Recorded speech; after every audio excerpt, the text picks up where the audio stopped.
Oi, oi, oi, gente! Sejam muito bem-vindos e muito bem-vindas a mais um vídeo do Arquétipo na Prática. Eu sou a Dani e no vídeo de hoje eu vou responder uma perguntinha de vocês sobre como que eu faço minhas metas para o ano seguinte e vou aproveitar para falar como que eu alinho os arquétipos a esse planejamento que eu faço para o próximo ano, tá? Por muito tempo eu fui aquela pessoa que fazia um monte de lista de várias metas e várias coisas para realizar. Só que à medida que a gente vai praticando o autoconhecimento, a gente vai mudando tanto que a gente acaba não sendo mais aquela pessoa que planejou o ano no começo do ano. E tem 4 anos mais ou menos, 4 ou 5 anos que eu mudei completamente a minha forma de planejar o meu ano seguinte. E eu sinto que eu consigo... É como se o universo trouxesse aquilo que eu preciso para manifestar aquilo que eu quero.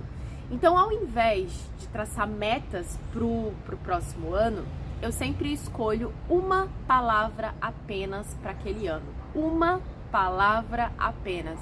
Dani, como assim uma palavra? Eu defino uma palavra do que eu mais quero ver com os meus olhos manifestar naquele ano. E por 2 anos, a minha palavra foi maturidade. Eu queria amadurecer. Por quê? Porque quando eu comecei nesse processo de me analisar e perceber essa fênix dentro de mim, que constrói e destrói castelos, né? Eu trabalhava, tinha canal, criava conteúdo, daqui a pouco eu ficava 3 meses vivendo meu processo isolado de autoconhecimento, aí voltava, né? Eu percebia que eu era muito vai e vem. Ainda em alguns aspectos eu ainda tô sempre muito aberta para mudança. Porém, todavia, entretanto, eu acho que eu era muito infantil, sabe? Em relacionamento, hoje eu quero, daqui a pouco eu não quero mais.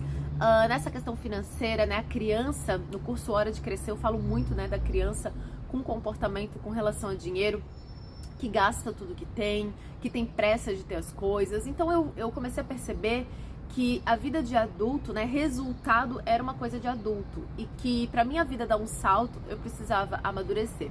E por incrível que pareça, foi os 2 anos antes de eu ir pra São Paulo, então eu decidi maturidade. E à medida que eu escolhi essa palavra maturidade, amadurecimento, eu ativei um arquétipo pra me ajudar a amadurecer, porque eu sentia que essa era uma dificuldade minha.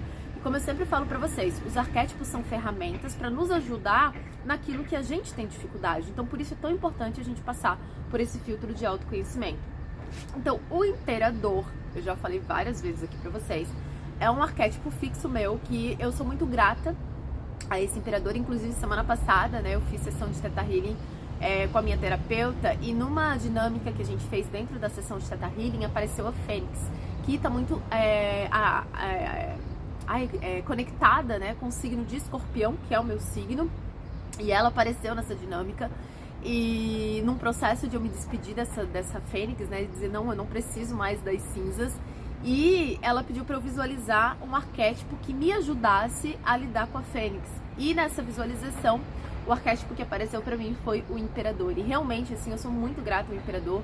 Quem é aluno do curso Arquétipos para Enriquecer sabe que o imperador é um dos meus arquétipos fixos e ele passou a ser o meu arquétipo fixo porque eu olhei nele as características que eu precisava para equilibrar e lidar com essa fênix que por muito tempo caminhou dentro de mim, que construía coisas e quando eu estava no meu auge eu ia lá, excluía canal, começava do zero e eu vivia nesse processo de topo e fundo de poço, assim, de uma forma bem desequilibrada, né?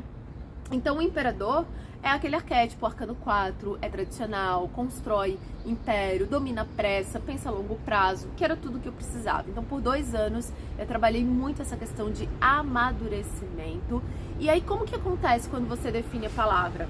Quando você define uma palavra, é como se a vida colocasse e ela fosse te abrindo os olhos para tudo aquilo que é contra aquilo que você deseja manifestar. Então eu comecei a perceber a codependência na minha vida, comecei a perceber os excessos de ajuda que me impediam de crescer, que me impediam de exercitar esse músculo da autoconfiança. Comecei a perceber a minha imaturidade de trabalhar quando eu sentia vontade. O imperador não, o imperador ele faz o que precisa ser feito. E eu não. né? Porque, ai, não, você tem que se pegar no colo, você tem que ser paciente com você, né? Você tem que... E o autoconhecimento me deixou um pouco, assim, nesse lugar de moleza, né? Ai, você tem que se sentir, você tem que se ouvir.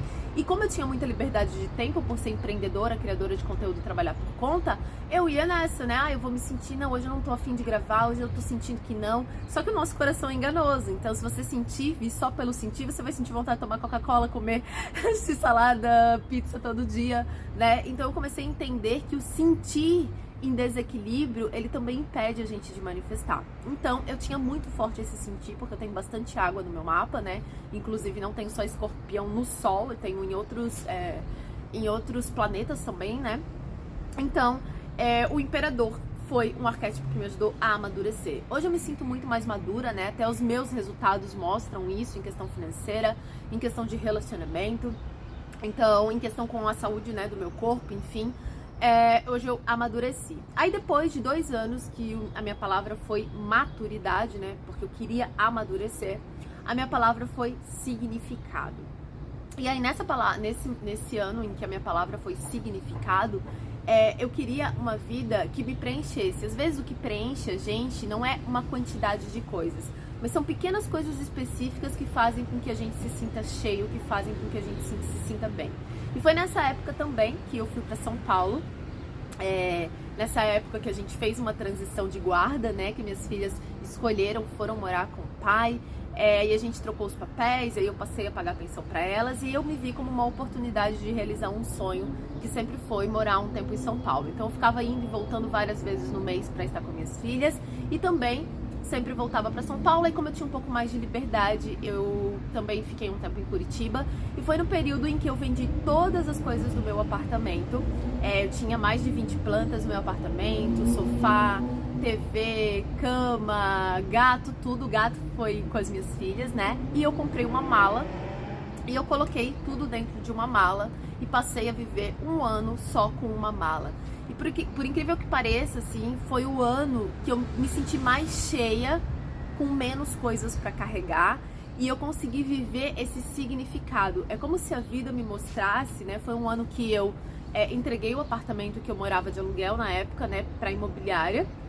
E aí, depois de morar 2 anos nesse apartamento, e aí eu comecei a entender, né? Às vezes as pessoas buscam por comprar coisas, mas na verdade a gente não precisa ter as coisas. A gente precisa daquelas coisas para viver enquanto a gente vive, né? Então eu não preciso de uma cama, ter uma cama. Eu preciso de um lugar para dormir. E todo esse ano não me faltou lugar para dormir, muito pelo contrário, né? Foi o ano que eu experimentei os melhores lugares, os melhores apartamentos, as melhores camas, os melhores chuveiros. Então ali foi o ano que eu entendi, que eu pratiquei um pouco até do desapego, assim. Eu não preciso ter um chuveiro, eu preciso de um chuveiro para tomar banho. Então eu morei muito de Airbnb. Eu me lembro de ter uma época da minha vida, assim, que eu tinha guarda-roupa abarrotado de roupa e eu vivia reclamando que eu não tinha roupa, sabe? Eu dizia assim, ai caramba, não tenho roupa, ai preciso não sei o que, não tenho roupa. E esse ano que eu vivi com uma mala de roupa de verão e inverno, né? Eu tinha para as 2 estações nessa mala. Não teve um dia sequer que eu disse, caramba, não tenho roupa, caramba, não tenho sapato, sabe? E eu passei bastante, nossa, conheci muitos lugares, tanto na questão noturna, de sair à noite, quanto durante o dia, né? Desde museus a baladas e parques, andei de bicicleta. Nossa, eu vivi uma vida muito cheia de significados, uma vida onde eu me senti muito, muito completa, muito plena. E foi o ano que eu menos comprei coisas, foi o ano que eu menos adquiri coisas, porque eu não tinha aonde carregar. Então foi um ano muito leve e a vida me mostrou que significado não tem nada a ver com excesso. Então foi um ano também que eu reduzi o meu círculo de amizades, e eu fiquei só com as amizades que tinham significado para mim. Fiquei com os projetos, canais que tinham significado para mim. Foi um ano em que eu me afastei um pouco do Instagram, agora voltei de novo, né? Vi Daniela e suas mudanças, mas com outra proposta, com outro significado. Eu comecei a entender também que significado é uma coisa muito pessoal, né? O que tem significado pra mim talvez seja nada pra você, né? Assim como você levar um iPhone pra um pessoal que mora numa tribo, os índios lá, eles vão dizer, tipo, o quê? iPhone? Tipo, não tem significado aquilo pra eles, né? Então, o significado é uma coisa muito única, é uma coisa que não diz respeito a ninguém, é uma coisa que você não precisa fazer com que os outros entendam o seu significado. Então, foi uma vida, a vida me mostrou que significado vai muito além de posse, né, de possuir coisas.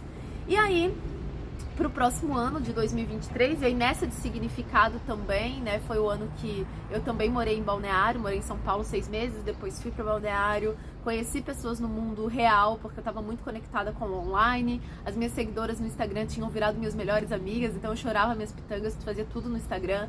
Então foi o ano que eu saí do Instagram para conhecer gente no mundo físico, para sentar, para conversar, né, para passar a tarde na piscina conversando com pessoas reais, além da telinha. Então, foi um ano muito rico pra mim, muito rico. E foi o ano que eu menos adquiri coisas, assim. E aí, pra 2023, eu tava em dúvida sobre minha palavra. Eu tava em dúvida se a minha palavra seria crescimento ou se a minha palavra seria investimento. Só que aí, avaliando, né, crescimento e investimento, e hoje casada, conversando com meu marido sobre isso, e olhando para as coisas com um pouco mais de realidade, eu vi que eu cresci muito ano passado, né? Esse ano que passou, enfim, eu venho numa crescente muito boa e eu percebi que talvez me faltou administração financeira. Então, nós fizemos muito dinheiro nos últimos anos ali, né? Nos últimos anos eu fiz esse ano casada, né, junto, enfim, e eu percebi que a gente usou mais dinheiro do que precisava, então a gente viveu meio que sem limite, assim, sabe? Vamos fazer, sabe? Vamos. E isso me deixou bastante desconfortável, assim, né, porque a gente precisa ter um certo respeito com o dinheiro e tudo mais, não que faltou, não, né, não tem nada a ver com perrengue, mas poderia ter sido melhor investido. Então, pro meu ano de 2023, a minha palavra vai ser investimento. E aí, o que eu pensei pro investimento, né? Pensei em retomar o arquétipo do Tio Patinhas, que é um grande, um arquétipo que acumula muito dinheiro, que sabe fazer dinheiro, mas ainda não defini se vai ser o arquétipo realmente do Tio Patinhas que eu vou usar. Mas os arquétipos que eu já uso hoje, como o Imperador é aquele que constrói império, é aquele que constrói negócios, mas ele é muito bom em negócios, né? Ele não necessariamente é bom em investir, enfim. Então, eu tô avaliando agora qual arquétipo eu vou atrelar e o ponto forte desse arquétipo que eu escolher com relação à minha palavra vai ser um arquétipo que domina muito sobre investimento, né? Que esse é o foco. Então, é assim que eu crio os meus próximos anos, né? Eu não tenho metas específicas, eu tenho mudanças de hábito que eu tô sempre incluindo. Então agora eu quero retomar o hábito de leitura, que eu me afastei bastante do hábito de leitura. Então eu tenho pequenos hábitos na minha vida que eu acredito que esses hábitos, eles têm que estar na minha vida durante todos os anos e têm que ser fundamentais em todos os anos. Então eu tenho o hábito de fazer exercício, é uma coisa que eu me esforço para me exercitar diariamente. Esse hábito de preparar o meu café com todo o amor do mundo que eu mereço, com calma, de comer mais frutas todos os dias. Então isso são coisas importantes que eu sempre preciso me lembrar que eu preciso fazer. E uma coisa que eu perdi um pouco esse ano que eu amoleci, foi o hábito de investir, que é o que eu vou retomar forte no próximo ano. Então, como a minha palavra é investimento e eu estou retomando o hábito de leitura, os livros que eu vou ler vão estar atrelados a essa palavra investimento, né? Então, no ano que a minha palavra foi maturidade, não foi um ano que eu li muito, mas foi um ano que eu fiz mais terapia, que eu fiz mais Theta Healing, que eu meditei mais para investigar minhas crenças, para investigar de onde vinha essa imaturidade, essa coisa mais mimada da minha infância, né? Então, cada ano, dependendo da palavra, eu vou direcionar os meus hábitos para essa palavra. Então, quando eu for assistir vídeos, como a minha palavra é investimento, eu vou assistir muito mais vídeos sobre ações, sobre o mercado financeiro, né? As minhas leituras vão estar direcionadas para o mercado financeiro e isso faz com que essa questão do investimento cresça e se expanda e se concretize, se materialize na minha vida, tá bom? Então, cada ano eu tenho uma palavra específica e coloco todo o meu ano, tudo que eu faço a serviço dessa palavra, o que eu posso expandir no máximo com relação a essa palavra, tá? Talvez vocês esperavam aqui algum vídeo com várias dicas de metas e tal, mas uma coisa que eu aprendi na vida é que a gente não consegue resolver todas as áreas da vida de uma única vez, né? Então hoje vocês me veem no relacionamento, me veem casada, mas por muito tempo, gente, eu literalmente parei de sair. Eu literalmente parei de curtir a noite, fiquei 3 anos sem beber absolutamente nada, porque o meu foco era transformar a minha vida financeira, né? Era entender os meus erros, era aprender sobre empreendedorismo, aprender sobre investimento, aprender mais sobre dinheiro. Então eu fiquei aí uns 3 anos da minha vida, lá no início do meu despertar, muito dedicada para minha vida financeira, né? Então foi um tempo muito forte para isso, né? Teve ano que eu precisei me dedicar para maternidade, porque quando a gente se torna mãe, a gente precisa, né? Tudo que a gente tem também nos tem. Então teve um ano que, tipo, quando você é mãe, não adianta você querer viver como se você não tivesse filhos e querer sair como todo mundo que não tem filhos sai e querer comprar o que todo mundo que não tem filhos compra, porque agora você é mãe. Então eu aprendi que a gente tem que viver de acordo com a nossa vida, de acordo com as nossas prioridades, de acordo com a nossa realidade.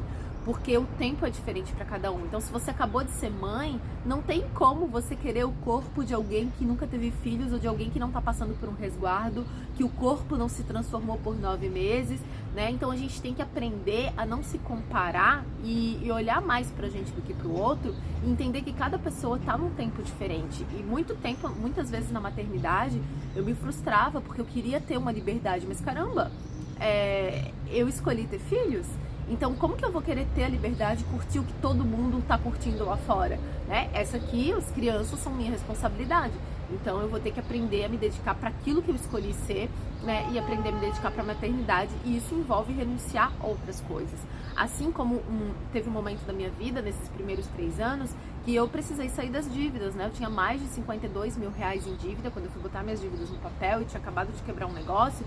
Ou seja, eu vi as pessoas comprando, eu vi as blogueiras fazendo vídeo de comprinhas, mas eu, Daniela, eu fiquei 2 anos sem comprar uma rasteirinha, eu fiquei 2 anos sem comprar uma blusa, porque eu disse, eu sou a solução do meu problema, então eu preciso resolver minha vida financeira, né? Ninguém vai me tirar do SPC, né? Vai caducar daqui a 5 anos, mas daí como eu não aprendi a pagar, daqui a pouco eu vou estar no SPC de novo. Então o que eu preciso fazer? Eu preciso pagar. Então eu fiquei 2 anos que eu me proibi literalmente de comprar absolutamente nada. E quando eu voltei a comprar, eu criei o hábito de comprar à vista, então para dominar a minha pressa. Então, quando eu tinha vontade de ter uma coisa, eu não ia lá e parcelava, eu juntava, comprava uma blusa, comprava uma calça, né? Juntei, comprei um sofá à vista, juntei, comprei meu notebook à vista, que foi outro aprendizado da minha vida. Então, talvez as pessoas que compram parcelado teriam as coisas muito mais rápidas do que eu e muito mais abundantes, né? Porque eu, para juntar e comprar uma blusa e uma calça, enquanto tem gente que talvez com cartão de crédito, com R$1.000 de limite, fosse lá e comprasse 6 calças de uma vez, né? Só que eu precisava entender o que eu estava aprendendo naquele momento da vida e o que eu precisava expandir naquele momento da vida. Então, hoje eu vivo de acordo com as minhas necessidades, de acordo com as minhas prioridades, né? E não é sobre todo mundo, né? É muito sobre a nossa vida, e autoconhecimento é muito sobre isso. Então é assim que eu planejo o meu ano, e então que venha um 2023 recheado de investimento, abundante em conhecimento e investimento. Eu amo o mercado de ações, né? Eu sou uma investidora um pouquinho mais ousada, não gosto muito de tesouro direto, né? Esses investimentos mais conservadores, mas estou super animada para voltar, porque teve uma época que eu estudei muito sobre investimentos, né? Fundos imobiliários e tudo mais. Então, esse é um ano de investir. E aí, final de ano, eu conto pra vocês como foi esse ano, né? E o que mudou nesse quesito. Mas é assim que eu planejo. E agora eu tô nessa fase de analisar qual arquétipo tem esse foco pra ser o meu arquétipo do ano com relação a investimentos, tá bom? Bom, eu desejo de verdade que esse vídeo tenha ajudado vocês. Se fez sentido, clique em gostei. Se ajudou de alguma forma, clique em gostei, que me ajuda muito. Se inscreve por aqui e a gente se vê então nos próximos vídeos.